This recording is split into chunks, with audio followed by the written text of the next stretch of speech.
Welcome back to another episode of the 706 podcast, the podcast where we discuss, argue, and debate which movies belong in a canon of the 706 greatest films of all time. After a long hiatus in which Tony and Connor try to have me fired, I'm once again your host, Anthony, and I'm presenting on 1981's The Evil Dead, and I'm joined by... Hey folks, this is Kirk, your one and only true heteronormative, ultra masculine host of the 706. The rest of these guys, bunch of soy boys. Thanks, Gavin. And I just want to say, with regards to Anthony's conduct over the past several months, it's unacceptable.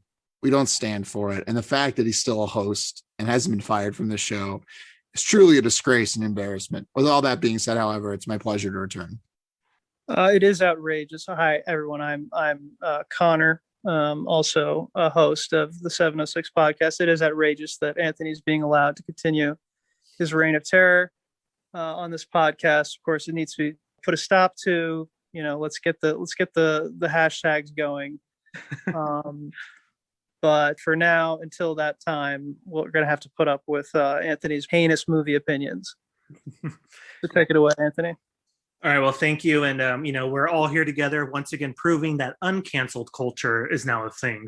So without further ado, 1981's The Evil Dead is sort of a film I feel like needs almost no introduction. It's been rifed, it's been stolen from so often, but it is Sam Raimi's sort of debut feature about a group of sort of co-eds who are kind of in the cabin in the woods, in which they uncover the sort of necromonicon like book that leads to sort of awakening the evil spirits of the dead to sort of attack. And from that moment on, I think it's safe to say is the movie does not let go. And I sort of chose it, and Kirk picked it because we hadn't really done a horror movie. We had done Monkey Shines, but we had been kind of scaredy cats. We've been afraid to touch the genre. We've been disgusted, repulsed. We often lead church riots against these sort of films. So it's time to finally break that taboo and do something about this. So let's go to some initial impressions. I think if I remember right, Tony was the only one who had seen this movie before, although Kirk had seen the remake. So let's start with Kirk,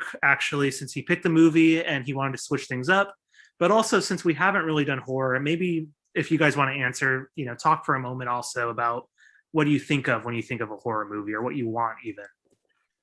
Great question, Anthony. And, I find the allegations lodged against you to be unfounded, by the way, until proven in court. So there is that. But I did enjoy this movie. I was a little apprehensive initially. It certainly has some raw edges, as you might expect. I guess I'm so used to the kind of the tropes of horror films, at least how they start. Like, it's almost like, I don't know, for lack of a better word, like they try to groom you, right? They try to bring you in and put you at ease with some hokey comedy and maybe some sexist jokes or some nudity, sex scenes, whatever it might be. And there's usually some camaraderie, and we get to know the characters. We didn't really have much of that in this film. Kind of, if it did attempt to do that, fell flat on its face, I would say. As far as another negative, there's some of the shots were a little strange in the sense that, like, when you see like a Tim and Eric production and they do like intense zooms on awkward facial expressions, I felt like that kind of was a thing in certain parts of the film, mostly towards the beginning. And then other shots just felt a little out of focus, which was kind of strange. That it didn't feel intentional because it didn't lend to the scene at hand. And so those are some negatives, like some raw edges. And I would say the writing, I mean, I could have written this script, maybe could have done a better job, thrown in some more one-liners for Scott, who, is kind of like the typical Chad jerk at the beginning. And yeah, but then it kind of draws you in. And I think the way it drew me in was through its gore, through its violence, through kind of the mastery of its practical effects. I mean, truly, this film is a masterpiece in that regard. I think it stands the test of time. You know, a lot of these kind of progenitors in a genre usually are kind of, you know, milk toast in a way where they're, you know, they're watered down, and then people progressively push the boundaries further and further as time goes on. But it's almost an inversion of that, where this is the most gruesome horror film I think I've ever seen. You know, maybe, I don't know, Martyrs. No, I still think there's some images from this film that just truly make you squirm and with discomfort and unease. And I really applaud the film for that. And, you know, it makes me wonder why Hollywood strayed away. It was a line drawn in the sand where, you know, even the remake is not as, you know, the remake from 2013, which is the one Evil Dead film I had seen prior to this, wasn't as gross or violent or gory as this film. So yeah, The Exorcist, it looks like a Teletubbies episode compared to this. It's really great, you know, and I think it lends itself to the genre because usually we're so consumed with rules in horror films. Like there are certain rules about how threats are eliminated in films. And yeah, there's kind of the cliche of burning a book or some religious rite that needs to be like a cleansing ritual, which I guess is like burning the book at the end, the Book of the Dead, as it were, from some ancient civilization. But I think what really was cool to me is towards the end of the film, I didn't really know what threats had been extinguished and which ones hadn't. And it felt like Shelley, who had been thoroughly dismembered, was kind of off the table, right? Her threat level was now minimal. But the others, like, I didn't know what was going on. You know, one was buried. She was probably coming back. And it just really felt like what a lot of movies aspire to, but they kind of fall short because they're afraid to, I think the violence is tied into those rules. Like we're only allowed to show certain aspects of gore. Like we're not allowed to show face chunks flying off or arms just getting cut off and white pus spilling out of the sockets. And so I think by kind of thumbing his nose at those rules, he was able to add suspense in a way that I don't know, I'm sure it played really well back in 1981, but it even worked better for me in the present day, some 40 years later, because I'm so used to the conventions of horror and thinking that, okay, a shotgun blast to the head, that eliminates an enemy, right? Like they're no longer a threat. And so this constant level of threat assessment we kind of lived through with Bruce Campbell's Ash was really great. And one of the scenes that was really interesting was towards the end. It almost turned into like a psychological experiment. It was very strange. There was a scene where he's up against the front door, and he's looking around and he hears random noises, and there's no dialogue, and there's some drawn out shots. And it just felt really kind of disorienting, but in a really cool, immersive way. And so this film, maybe it had another level there that it kind of explored, albeit in a limited capacity. But as far as horror, this film is really exceptional. And I think it did not rely on its storytelling at all, but rather just the gruesome nature of its action. Also, I would like to say that the female actors in this movie were very physical, and I know there are a lot of body doubles throughout, but just like thrashing and in the woods, and it just, I don't know, there's something to be said for that, as they were somewhat helpless, but at the same time so physical and so menacing. And I'm sure there's a feminist critique about the fact that the women become possessed on like a full moon and hysteria and all that stuff, but not about the tree rape scene. Yeah, the tree rape scene, what is that an allegory for? We don't know. I mean, it ties back to the treants of Tolkien and the deleted scenes with Elijah Wood and Sean Bean. That was the fourth planned movie. It was cut. Anyways, yeah, thumbs up. Great share, Anthony. I've talked long enough. I'd like to hear what other people have to say. All right, interesting. I think thank you for that, Kirk. I think some of the ideas, right, of effectiveness of horror is certainly a kind of the always a central question whenever we deal with genre of any sort. And for anyone who wants to read Kirk's screenplays, they're on F yeah Smallville tumblr.com. So feel free to look those up. But let's go to they're actually on Wattpad. I switched over. Let's go to Connor next, since Tony, I think you've seen him. Connor, this was a new experience. Sure, and if I just may briefly clarify, the tree ant episode that Kirk is referring to is from the Silmarillion, not Lord of the Rings.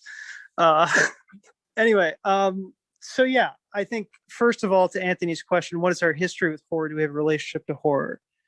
I would say that I do not have much of a relationship with horror. I don't personally thirst for the thrill that a horror movie typically gives. The people who really love horror movies, I think there's a certain experience they can't get anywhere else. They love to feel the fright of some kind, the thrills and chills and spills. I just don't quite get that. I don't quite have that. Yet at the same time, I intellectually respect horror as a very pure kind of cinema, right? That it tends to strip away all these other layers of cerebral or kind of novelistic or theatrical conceits, and it seems to be kind of in its way kind of purely cinematic. So I've always kind of been interested in horror on that level as kind of and I think that horror can always be a place where you can see innovation in film. Again, this is maybe more of an intellectual credo than something I necessarily see, because I haven't been exposed to that many horror movies. That's why I list Monkey Shines as one of my favorite horror movies, right? I just haven't seen that many. So this movie too is kind of an interesting thing because, of course, I feel like I've already seen it in some ways because of the Necronomicon and it being sent up and it being filtered down through all kinds of pop culture. However, I've never really encountered it firsthand. It's interesting, right? Okay, the idea of the cabin in the woods. I've seen Cabin in the Woods and had a knowing laugh about Cabin in the Woods and its use of tropes. I'd never even seen this movie, right? That might be a kind of originator of that trope.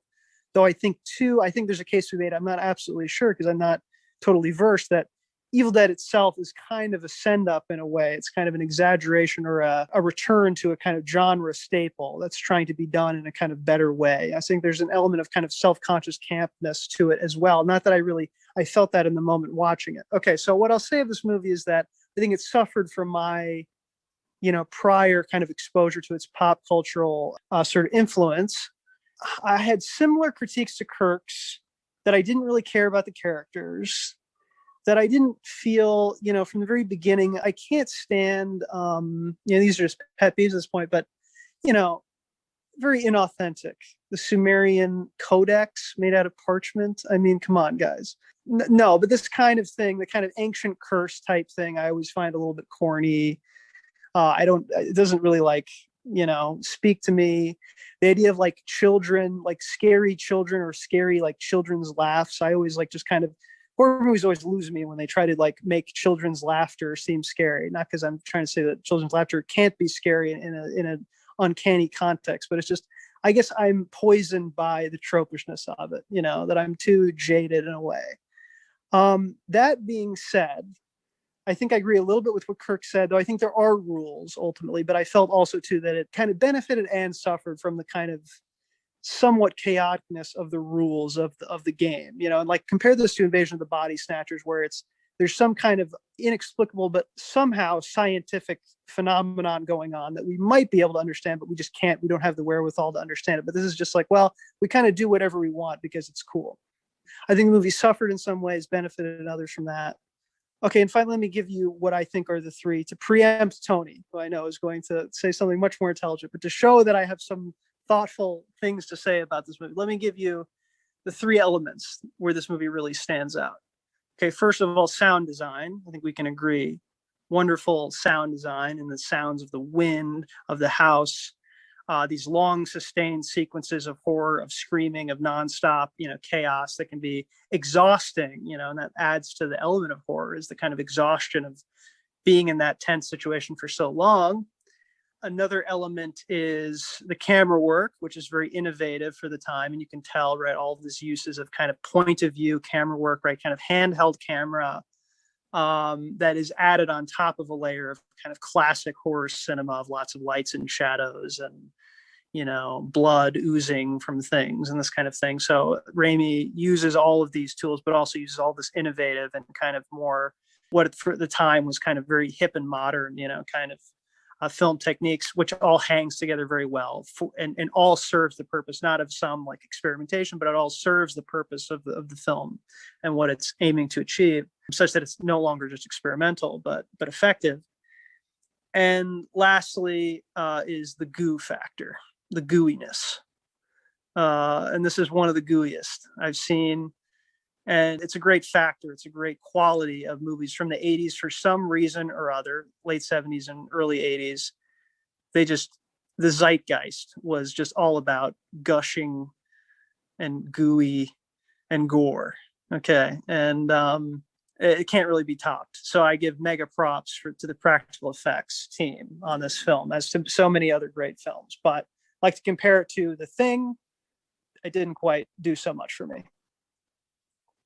I mean, just depends something Connor said about the sound design. There was one moment where it didn't necessarily line up.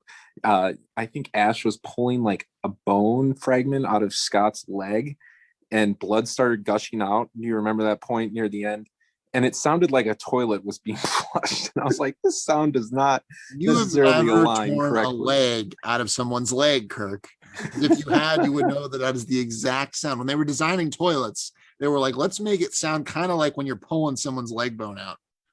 That's true. It changed around 1983, and that's why you're probably not familiar with it, Kirk. So, right. Bodies were just way gooier back then. It's true.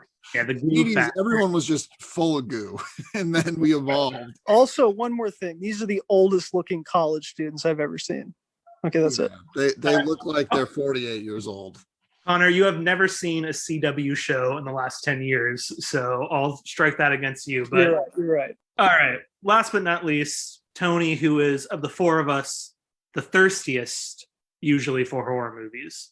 Oh yeah, I put up my mug, my frosty. Ever have root beer in a frosted mug? I put my frosted mug up to that gaping neck wound and just fill it with goo, and I just pour it all over myself, man. Yeah, I'd say I'm the most. I don't know. I've had a long relationship with horror in my life, and my horror tastes have kind of changed and regressed and evolved. They change year to year. I don't like the same things now I used to. But I'll just get right into the movie.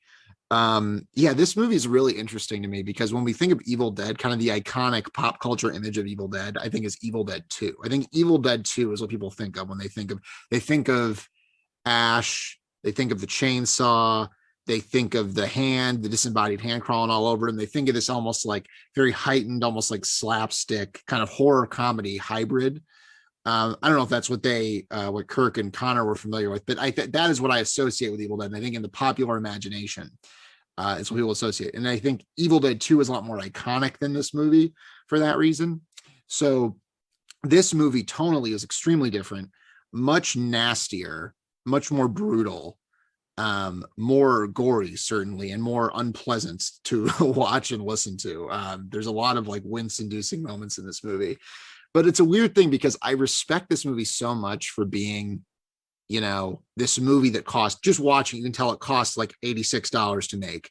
And it was this huge smash, and it was, got wide release and became this kind of, cultural phenomenon that started like a whole franchise. And I think that's really cool that this young guy, Sam Raimi, put this thing together with popsicle sticks and Elmer's glue. And it created like this whole horror, this iconic horror world that people are still watching and talking about to this day. I think that's really amazing. I think it is so DIY, so indie, in fact, that it's a little bit amateurish at points. Kirk mentioned that there's a number of shots out of focus in this movie, which, yeah, I mean, it sounds nitpicky, but there's a good amount of out of focus shots, which is something you don't see in like anything. Like that's very, very amateurish. Some of the practical effects look not great. Like you can see like a disembodied head is clearly a dummy head, and they pull back and make it out of focus so you can't see it's a dummy head. Some of the face makeup looks very much drawn on, but ultimately that doesn't end up overriding the larger visceral experience. I'm able to watch and enjoy this movie without those elements taking me out of it too badly, aside from a handful of moments. I would say that this movie is very, I think Connor said, very pure. It's just a very pure expression of this. It's what essentially is it's an elevation of the 70s kind of grindhouse thing. Texas Chainsaw Massacre, I think, is such a huge influence, just in terms of the aesthetic, in terms of the tone, in terms of the just relentless unpleasantness. The fact that everything looks so ugly in this movie. Everything looks so dirty. The cabin looks like just the worst. Like nobody would ever stay at this cabin. I don't care how cheap it was. No one would ever stay at this cabin. It looks awful. Everything looks so grimy, so dirty, and it's very much, that's a very 70s thing, very like 70s exploitation film. This is very much in that tradition.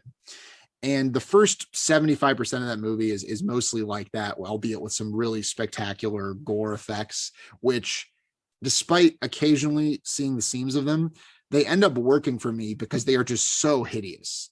Like even in the shots where like you can kind of see they put eyeliner on someone's face or someone's leg or whatever, the overall effect is so unpleasant to watch that you're like, yeah, I mean, it works. I mean, it works as like a horror thing, like they did an amazing job with the resources they had. But what I think is special about this movie is two things. I think, first of all, the fact that the characters are so bad in a way, or so half-assed, is almost contributes to this sense of like, this being this pure horror object where the script doesn't matter, the characters don't matter, the cabin doesn't exist. The cabin almost exists in this like mythical, like mystical realm, this realm of just pure evil and horror that doesn't exist in the real world. It's like a place you can travel in your dreams. It's like the realm of the nightmare almost, That sounds very highfalutin for this movie, but I do think there's something to it. I think, Sam Raimi created a world in this movie that is very specific, that you can really feel and you can hear, and it has a real texture to it. It feels like alive. It feels like a real place that exists independent of our reality. And I think that's conveyed even in another element that I thought was almost like kind of bad in a conventional sense, was like some of the lighting choices are really weird. Like there's a scene where they have the door open of the cabin and they're standing outside, and there's this really bright like spotlight shining out of the cabin, totally unmotivated. It's incredibly unrealistic. It really like is distracting, but it really contributes to that sense of this cabin is like a mystical, supernatural place almost, right? And the characters don't even notice it, but we notice it because we're outside of it. So there's that going for it. And I also think that this movie actually gets better as it goes along. I think with a lot of slasher movies or a lot of exploitation movies or whatever, they kind of run out of steam as you get towards the end. This movie, I think, just ramps up and up and up and keeps escalating. And in fact, I would say the last 15 minutes of the movie almost feel like a different movie. Like it gets so much better once it's just Ash by himself in that cabin and he's going insane. And then there's the blood filling the light bulb. And that's where all the movie's best and most timeless moments come from, is from the last leg of this movie, I feel like. And I feel like there's almost like a haunted house, kooky funhouse vibe that happens there. And I'm like, yes, this is what I wanted. This is what I came to see. And that stop motion sequence at the very end is amazing. It's so cool. It's so cool. It's so gross. It's just exactly what I want from Evil Dead. I'm like, this is Evil Dead. This is what I wanted from this movie. So in general, I feel very positive about this movie, but I'm acknowledging there are a lot of seams. You can tell that it's cheap. You can tell that it's sort of a premature. I think Evil Dead 2 really refined what this movie did, but I still like it. Thank you, Tony. And I'm glad you brought up Evil Dead 2, because I like Evil Dead 2, but it's the cheesiness, it's the sort of clumsiness, it's the amateur factor that I think I really love in the first Evil Dead more. And I got to say, is because you brought up the iconic factor, is one thing I love about the original Evil Dead is, well, one, we should bring up the sort of mythology that's also built up. Of course, it's the way Sam Raimi produces it. It's kind of the real birth of a sort of like indie kind of industry again, because of course, supposedly, Joel Cohen of the Coen brothers helps work on editing.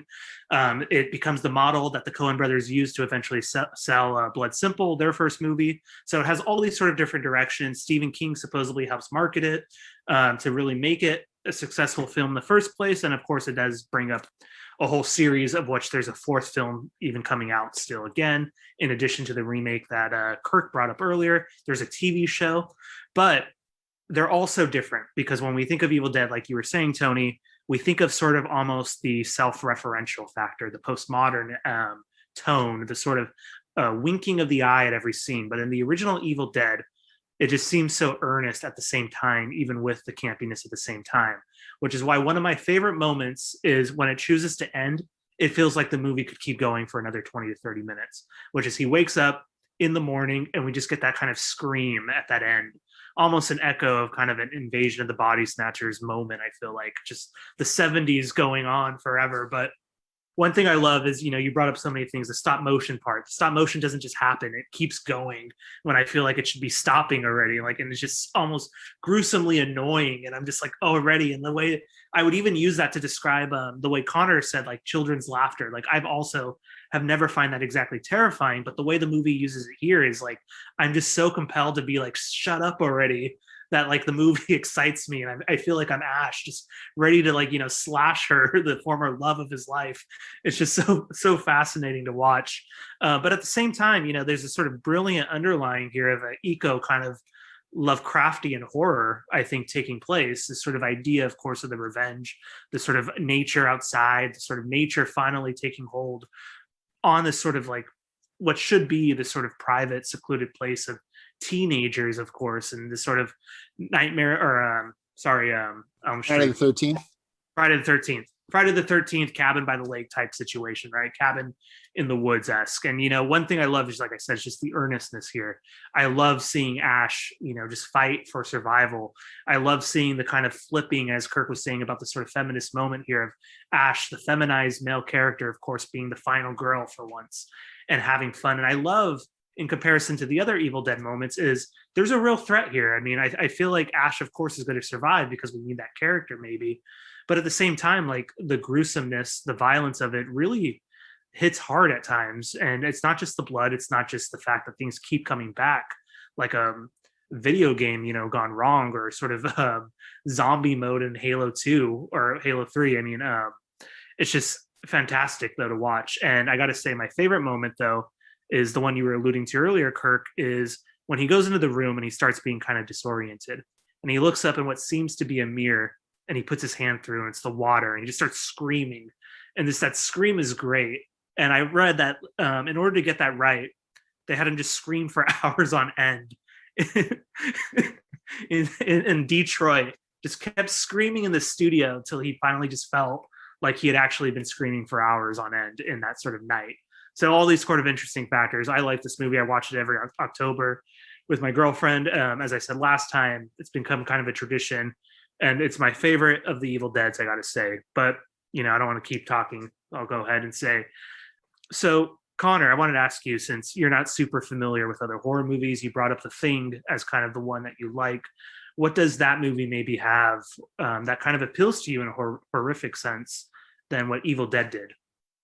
Well, The Thing, obviously, you think of the suspense of not knowing who, the thing is possessing at that moment, obviously it's very predictable in this movie. Like as soon as anyone dies or, basically everyone, and I knew going in because I knew about, Bruce Campbell and Ash, and I knew who's going to be the last man standing. I know just based on conventions. I guess a similar thing does happen in The Thing, but I think The Thing, just builds that suspense so much better and has so many great kind of lines and very distinct characters that you kind of get to know, I think, fairly well. Maybe not that well, but, and of course there's the whole, paranoia feeling that, seems to move through the film and, for many people kind of elevates it. It's often allegorized as this like AIDS commentary or whatever. I don't think it is that, but the fact that it can be applied in such a way, right, speaks to the kind of just the power of the scenario presented. Whereas I feel like Evil Dead, is there allegorical meaning to this, or not literally allegorical, but I don't see the same kind of applicability. I think horror movies, often what I'd like in a horror movie is the chance to experience the uncanny, or to see my own fears maybe exaggerated and blown out of proportion and made grotesque, and maybe there's some catharsis in that. I don't know, but But this, I felt like it was just tropes that are drawn from other tropes that are older. And I don't feel the original feeling of, that kind of uncanniness or that kind of closeness to real life, that I often, I guess The Thing isn't a good example of that, but it kind of lacks that effectiveness to me anyway. Mm. Do you think there are moments in the movie, out of focus, whatever you want to call it, like strange perspective moments? We get it like when they're kind of first in the cabin, this sort of David Lynch-esque shot of the camera, just like almost in like fast motion, screaming through the house. And it happens, of course, towards the end when Ash comes out and it just zooms in on his face. And we get it in the woods. Is that not enough? Or like, do you see anything there? Maybe like a sort of, as I called it, an eco horror, or sort of idea, of course, of the eternality of maybe a sort of environmental revenge happening.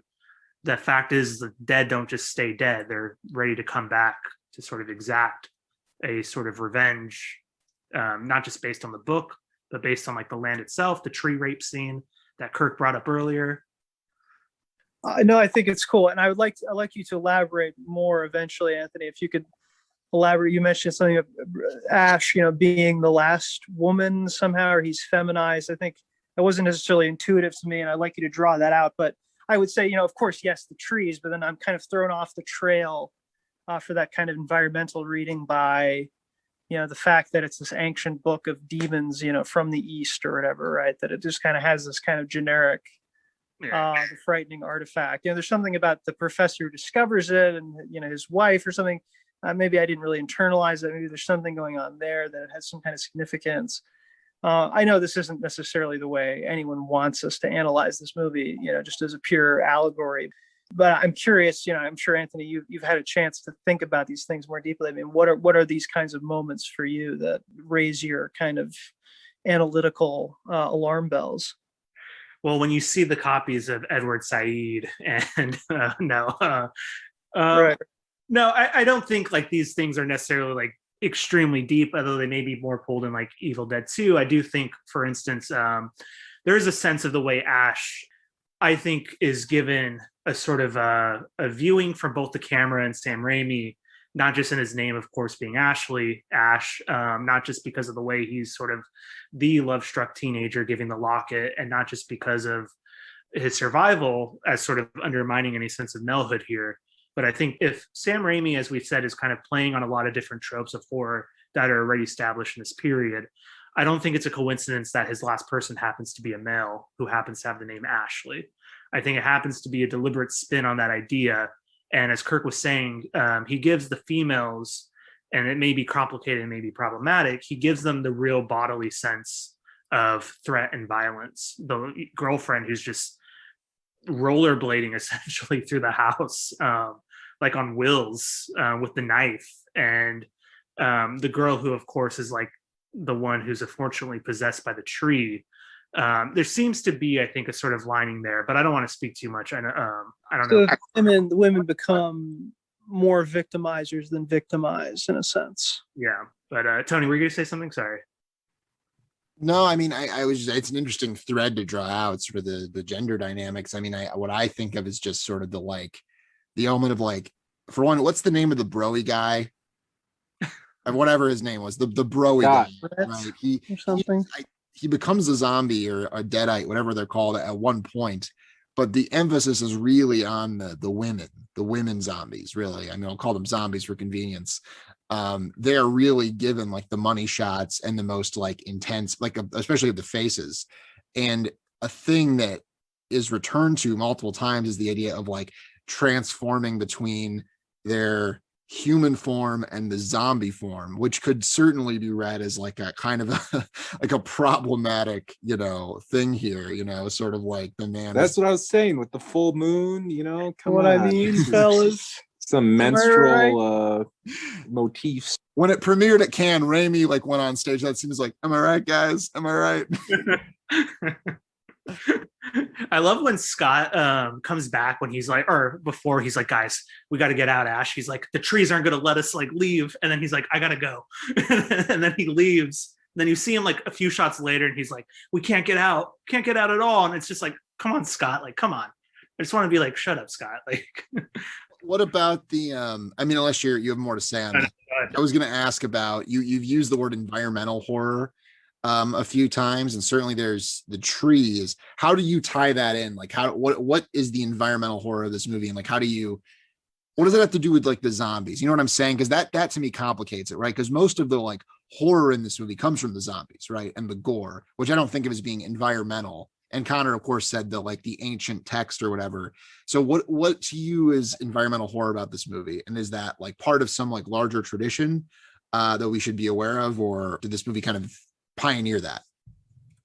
Okay. Well, one, there is a very large, long tradition of the zombie and the sort of environmental factor. But I think we got to say is the horror starts and ends with the environment directly outside the cabin. The trees itself, the fact is that they can't get out because the environment refuses to let them out. And the zombies are merely the prop that which the sort of environmental wilderness, whatever you want to call it, the sort of nature itself is merely using at this point. I think the book itself, when it says it's raising the dead, when it's raising the things, it's really raising, in a sense, nature's ability to fend for itself or to commit its revenge. But I don't want to like force my reading or anything like that on you guys. It's just like the way I like to see it. I mean, the tree rape scene really lends itself. That scene in particular lends itself to it. I guess to me, I was like, that scene like almost was to me in a vacuum, right? That happens very early in the movie. But it is interesting because it's almost like the idea of the rape, revenge, exploitation subgenre, right? Like the idea of us bringing the environment to our will, doing what we want the environment. In this movie, the environment has its way with us, right? In a very crude and very visceral way that I kind of doubt you would see in a modern movie, although it was in the remake. So what do I know? But yeah, it is certainly a very striking scene because it's the first like horror thing that happens in the movie. Really, no one has been killed yet. No one's been attacked. This is like the first time something scary happens. Do you guys notice in the opening scene when they're floating over the pond, there's like, at the very last frame, there's like a car in the water, so that could lend a little more credence to that, the idea that this is some sort of inescapable alternative hellhole. I'm not sure. I thought it was a car. I didn't know really what it was, or maybe it was like a goof and it was actually a piece of the set. I'm not sure. But at the beginning of the movie, you're saying? Yeah, like the bubbling, and I think another great aspect of this, the copious use of or amounts of mist and fog, I thought was really great too. That's kind of the classic 70s hallmark there. But I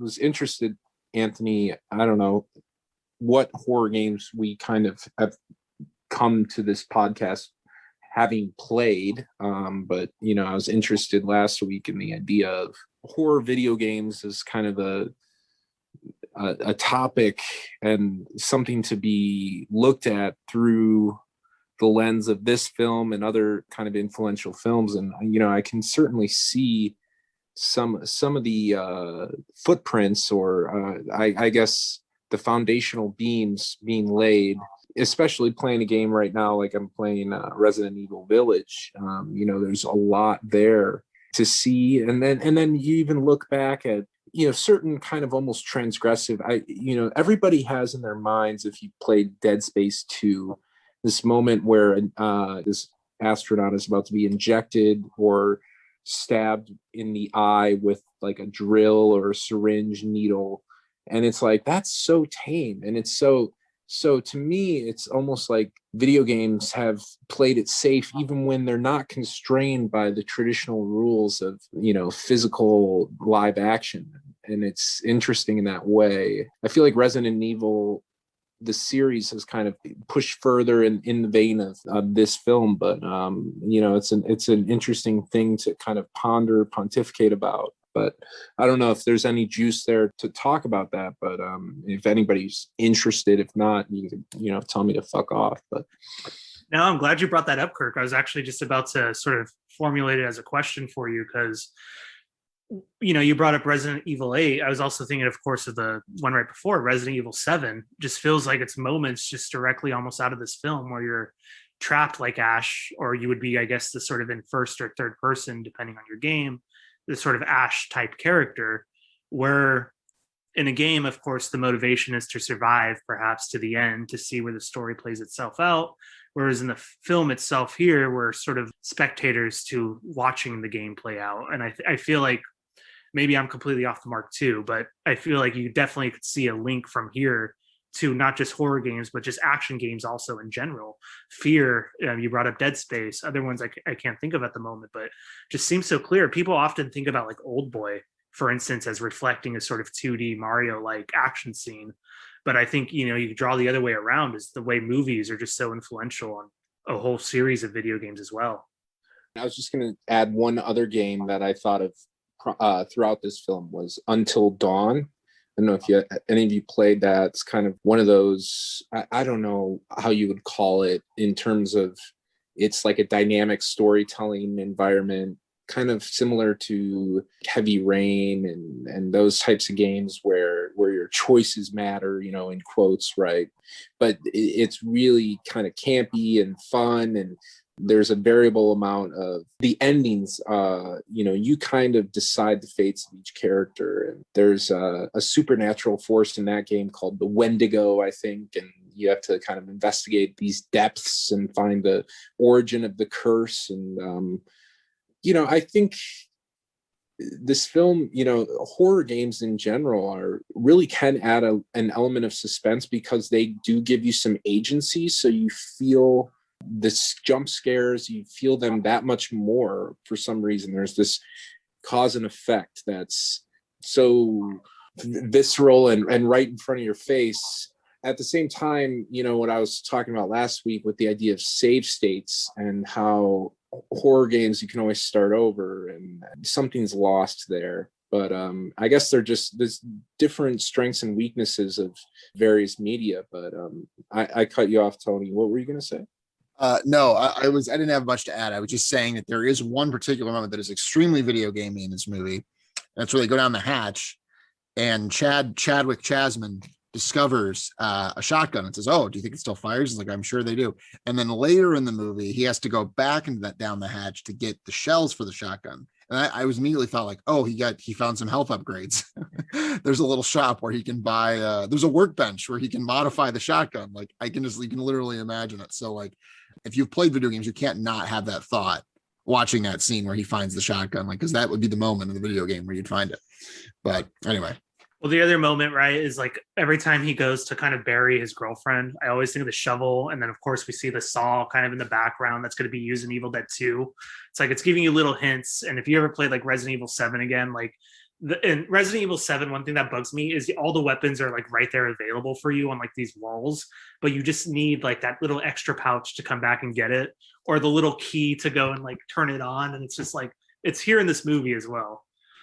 I think it'd be so funny for a modern, it wouldn't have to be a horror movie necessarily, but in a scene where he's like struggling with one of the zombies, to just put button prompts on the screen, like just put triangle, triangle, triangle, never explain it or contextualize it. I think that would be good. So Sam Raimi, if you're still make whatever you're making Oz the Great and Powerful to put that in there, why not? Yes, I think one thing we missed. I love how Sam Raimi goes from this couple of more Evil Deads. Then he's making Spider-Man 1, Spider-Man 2, Spider-Man 3. The greatest Spider-Man films. The greatest Spider-Man. Might I posit, is this movie responsible, like directly responsible for the existence of Avengers Endgame and the entire MCU? Can we draw that out? Can we expound on that? I'd say indirectly, but that's possible. Yeah. So are you pitching like a sort of like choice to sort of, like, what if we had to give up the Evil Dead and its films, but in return, we don't have to deal with the Marvel universe? Would our world be better? Is that sort of what you're throwing at here, Kirk? Yeah, I'm coming at it from the perspective of a very cynical towards superhero films, especially recently, and the kind of ubiquity of them and the inundation of the cultural zeitgeist.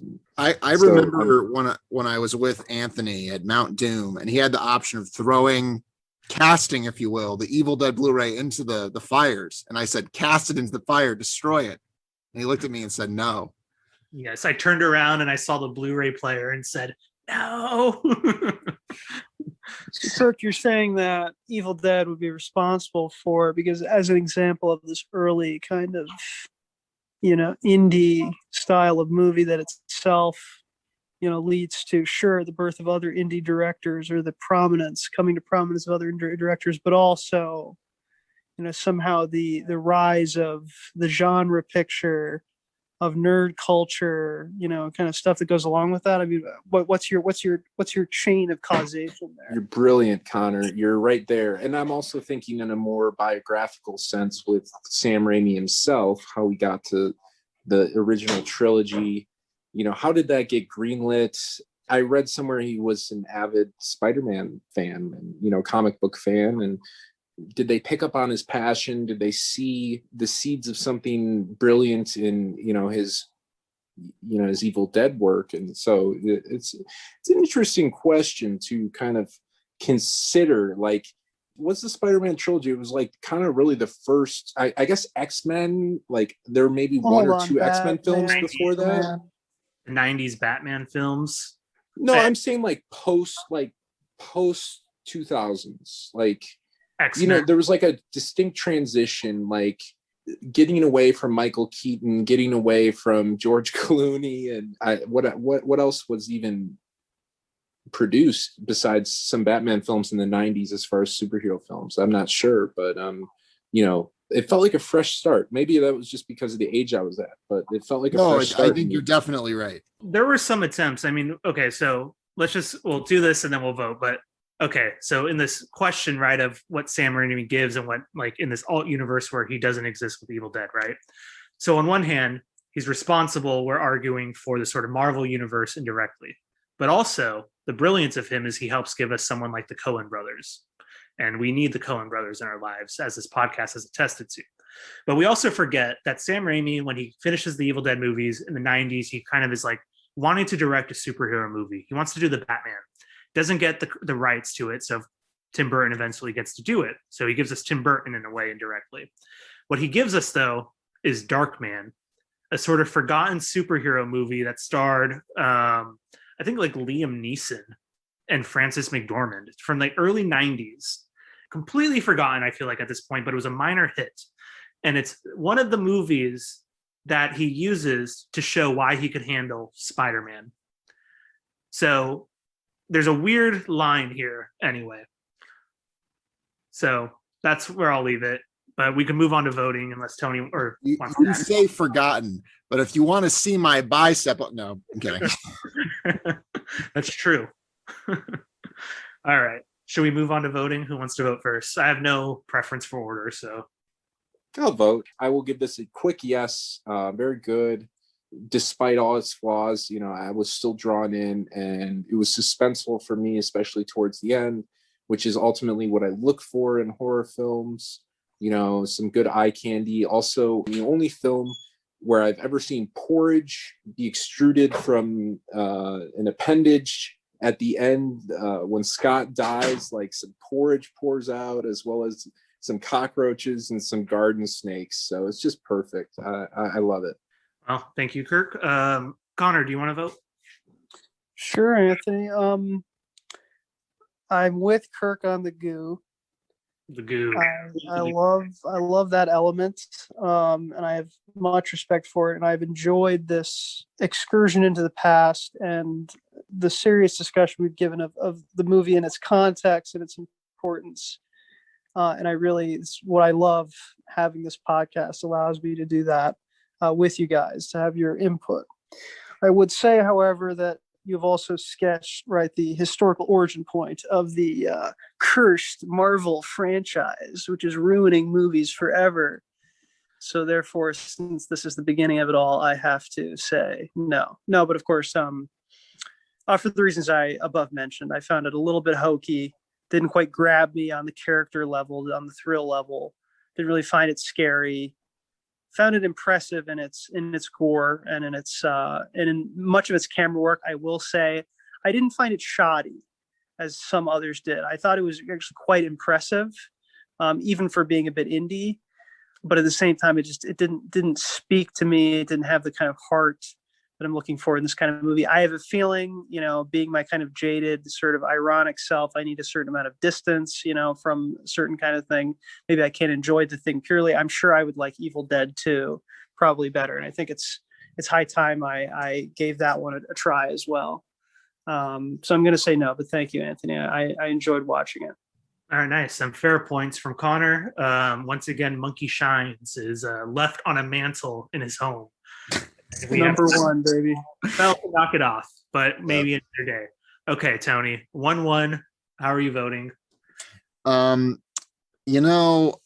lot of people are talking about how we need to get different kinds of movies in our canon here. And one thing I'm always hearing is, why do all your movies have all their shots in focus? Why are they all in focus? Let's get some out of focus representation.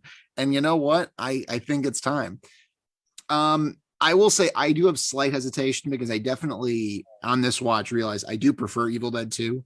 And I would definitely encourage Connor and Kirk to watch that one if they're at all interested, because I just think it's just a refinement of this movie in every way. I think this movie is its own thing, however. But I am going to go yes. I'm going to go soft yes, just for the historical importance, for the creativity, for the DIY-ness of it, the fact that it was this big crossover smash hit, which I think is an important tradition in horror that I love to see, warms my heart.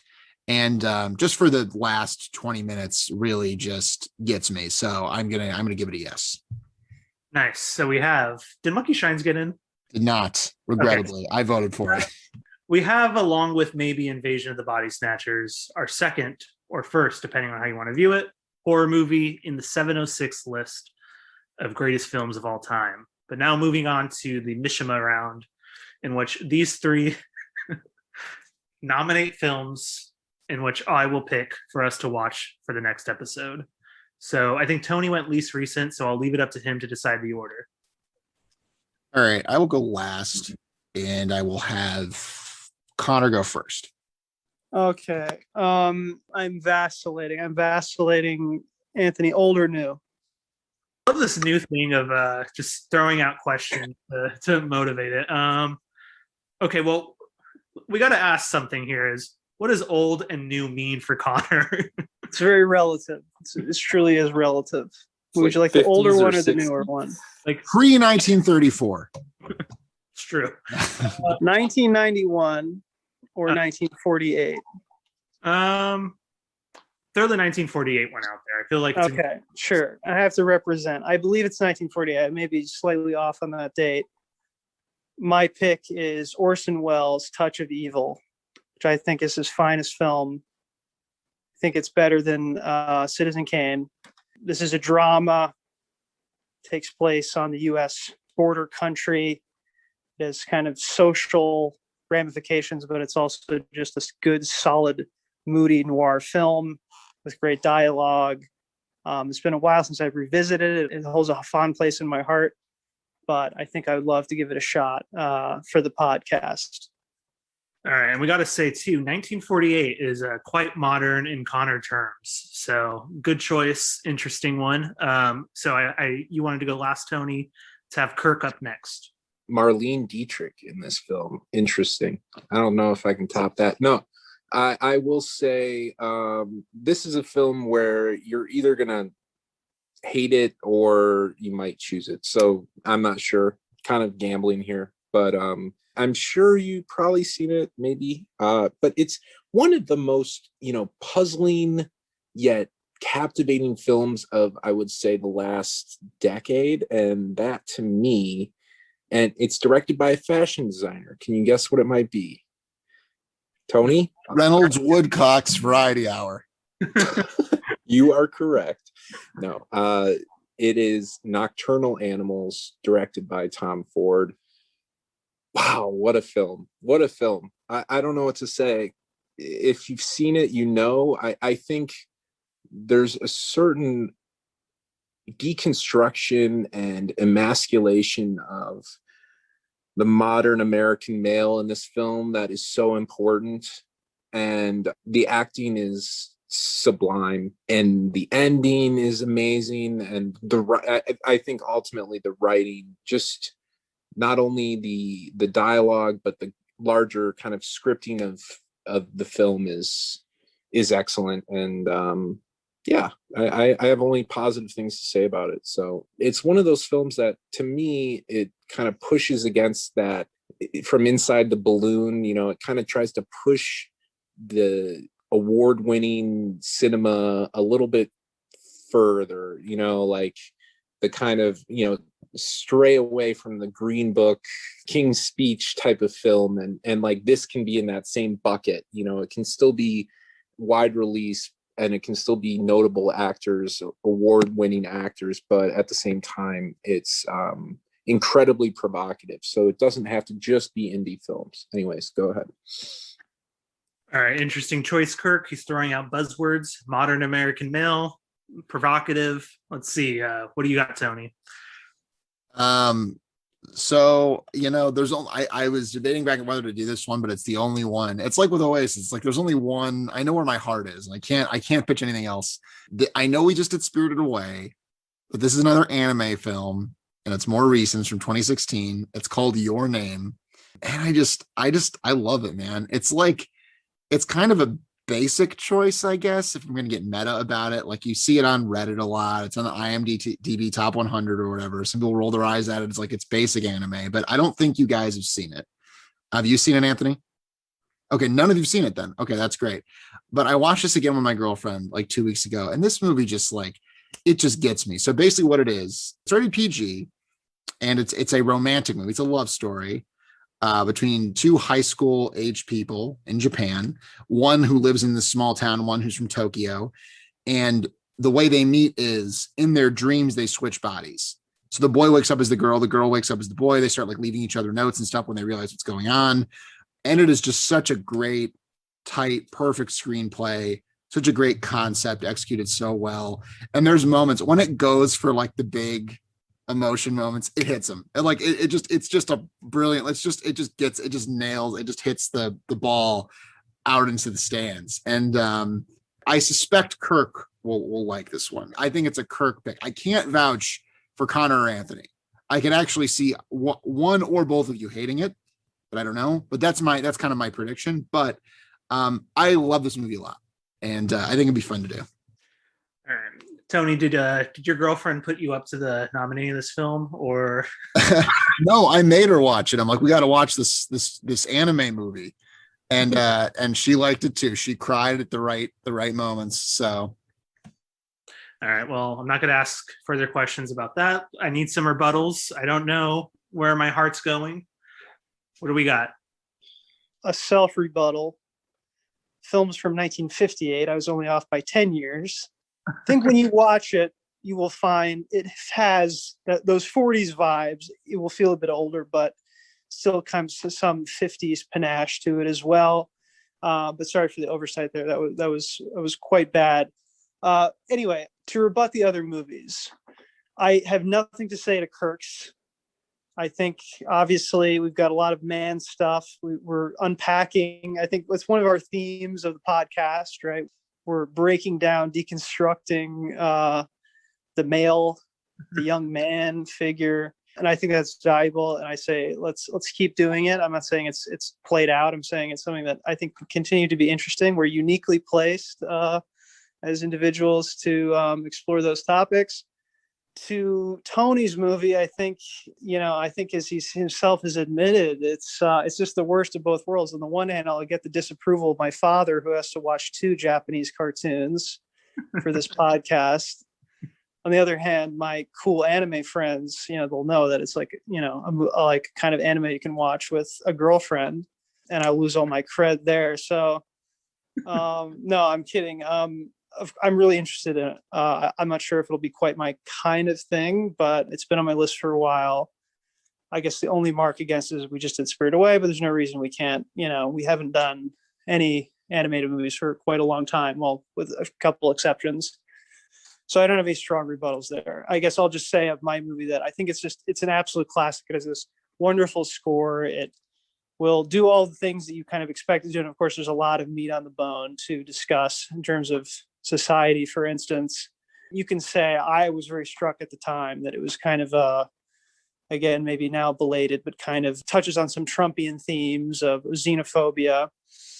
And I think it could be interesting for that reason.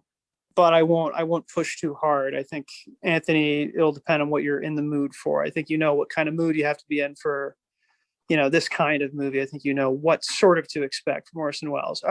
Or have you even seen it? Maybe you have seen it before. I have seen it, and I'll have a question at the end of the rebuttals, I think, for the three of you in general. Okay. Sorry earlier about cutting you off, Connor. I was so anxious to get in the ring and, say that Tony's movie of what sounds like Freaky Friday turned into a Lunchables commercial sounds a little bit, maybe a little tame, but no, I'm just kidding. It sounds great. And, if Tony's saying I like it, I think he kind of knows my taste by now. He knows I'm a sap. He knows I'm a sentimentalist. He knows I'll cry at the right moments. I actually have similar taste to his, part of my tastes aligns with his girlfriend. It's interesting that way. They share a weird number of favorite movies, just for the audience. Just so yeah, the Venn diagram aligns. Titanic, the whole bit. But for the audience, all share a bigger taste with Tony's girlfriend. I love movies where you're afforded the ability to have like a critical internal dialogue about the themes in the film.